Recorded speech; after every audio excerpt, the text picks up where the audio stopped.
Hello friends, कैसे हैं आप लोग।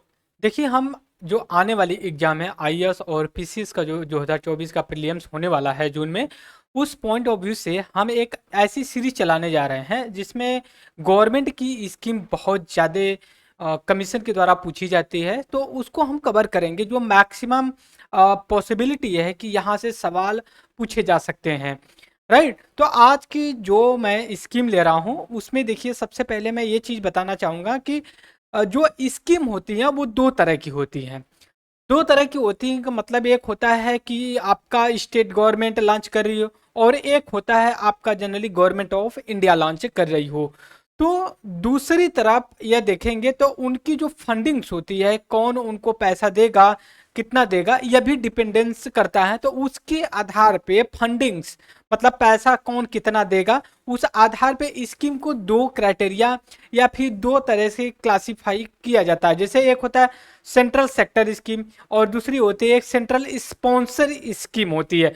जो सेंट्रल सेक्टर स्कीम, जो सेंट्रल स्पॉन्सर स्कीम होती हैं, उनमें ज़्यादा कुछ अंतर नहीं होता है, बस फाइनेंस को लेकर के मेजर डिफरेंसेस होते हैं।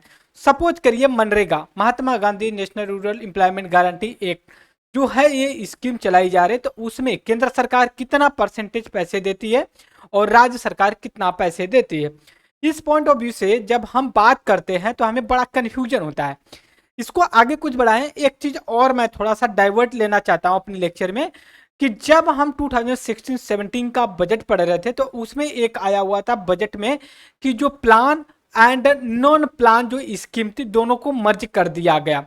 लेकिन जो अभी स्कीम है इसको अभी मर्ज नहीं किया गया है। दो तरह की स्कीम क्लासिफाई करके रखी गई, एक सेंट्रल स्पॉन्सर और दूसरी जो होती है सेंट्रल सेक्टर स्कीम। तो सबसे पहले मैं इस लेक्चर में या फिर हर एक लेक्चर में इस चीज को 2 मिनट का 1 मिनट का आप लेक्चर आपके साथ शेयर जरूर करूंगा। तब उसके बाद एक प्रॉपर गवर्नमेंट की स्कीम पे चलूंगा, उसके बाद उसमें हर एक पॉइंट्स पे डिस्कस करूंगा, टू द पॉइंट डिस्कस करेंगे, और उसमें ज़्यादा सब्जेक्टिव नहीं जाएंगे, एकदम टारगेटेड रहेंगे। क्योंकि यूपीएससी का जो प्रीलियम्स होता है या फिर यूपी पीसीएस का प्रीलियम्स होता है या एमपी पीसीएस का होता है या उत्तराखंड का होता है, तो उसमें प्रीलियम्स में बहुत सटीक एक्यूरेट ऑप्शंस आपको चूज करने होते हैं। अगर उसमें चूक गए तो आपके लिए खतरा होता है। जैसे स्कीम कौन से ईयर में लॉन्च की गई, इसके बाद इसमें कितना पैसा दिया जाएगा, गवर्नमेंट ऑफ इंडिया का कितना रोल है, मेन ऑब्जेक्टिव क्या है, कौन से मंत्रालय के अंतर्गत मिनिस्ट्री के अंडर जो कि ये काम करती है।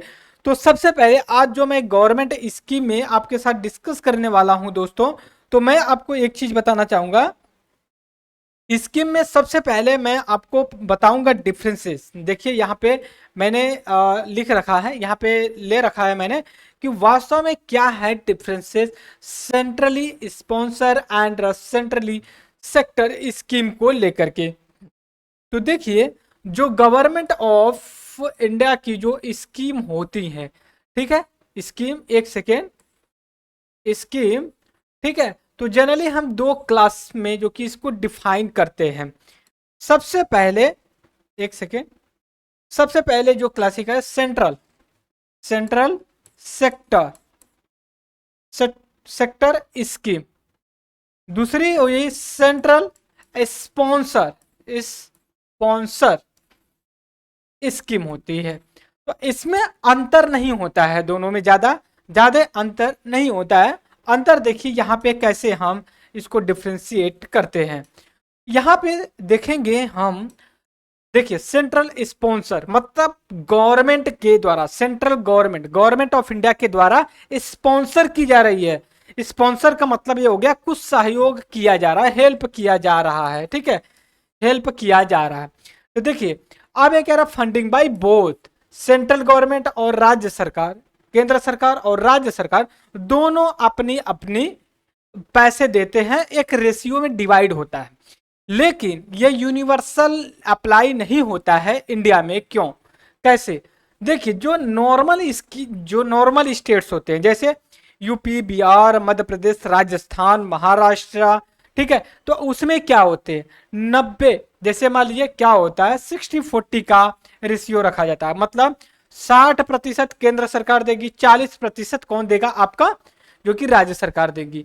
दूसरी चीज ये है कि 19 मतलब 90 और 10 का रेशियो, नॉर्थ ईस्टर्न इंडिया के जो बहुत गरीब हैं, अगर उनके स्कीम लॉन्च की जा रही है, 60% 40% अगर उन्हीं को देना है तो इम्प्लीमेंट ही नहीं करेंगे।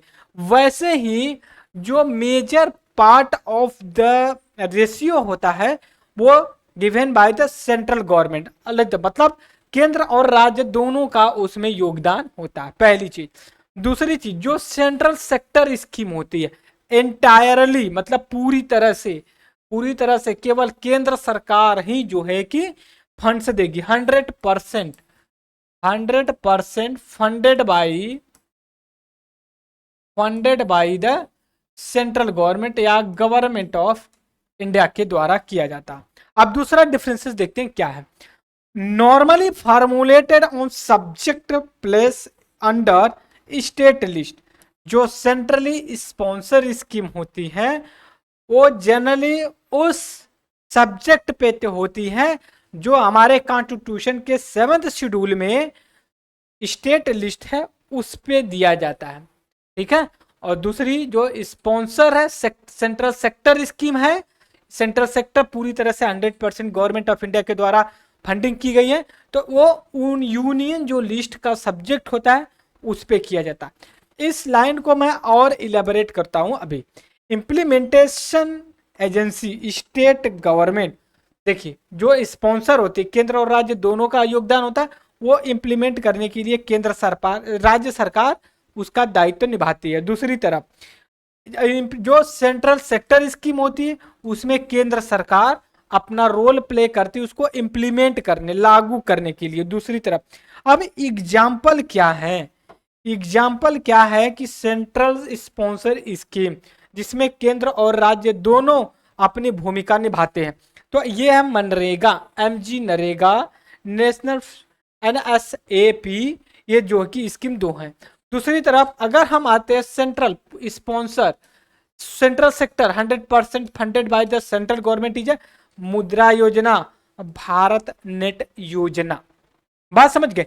तो ये डिफरेंसेस होता है। अब इस वाले लाइन को कि कौन से पे, जैसे हमने कहा कि जो कॉन्स्टिट्यूशन ऑफ इंडिया है इसमें जो 12 शेड्यूल हैं उस 12 में से जो 7th schedule of the Indian constitution, तो ये जो है कि सब्जेक्ट की बात करता है, मतलब पूरे सब्जेक्ट को 3 सेक्शन में डिवाइड करता है। एक होता है यूनियन लिस्ट होती है, दूसरा होता है स्टेट लिस्ट होती है, ठीक है, और तीसरा होता है कॉन्करेंट लिस्ट होती है।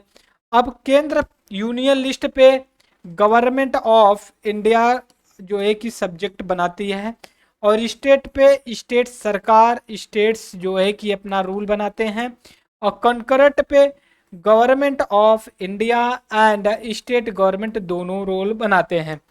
अब दूसरी तरफ यहीं पे हमें और देखना है कि जब हम कहते हैं सेंट्रल, ठीक है, सेंट्रल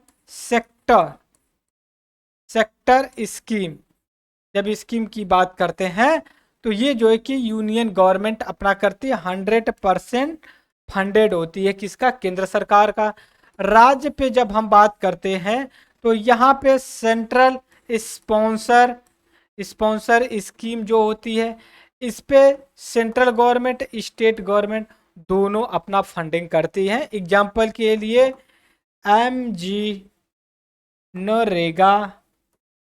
नरेगा होती है, और ये जो है कि आपका भारत नेट, एग्जाम्पल के लिए भारत नेट जो स्कीम है इसके कॉन्टेक्स्ट में ये बात करते हैं। तो हमने इस छोटे से शॉर्ट लेक्चर में ये बताने की कोशिश किया स्कीम को कैसे क्लेरिफाई करेंगे, क्योंकि यह भी होता है कि UPSC या स्टेट कमीशन में ये पूछ लिया जाता है which one of the following scheme 100% sponsored by the government of India, central government. तो यह हमें पता होना चाहिए कि डिफरेंसेस क्या क्या होते हैं, राइट। तो इस लेक्चर में फ्रेंड्स इतना ही, तब तक के लिए thank you for the discussion. Have a nice day.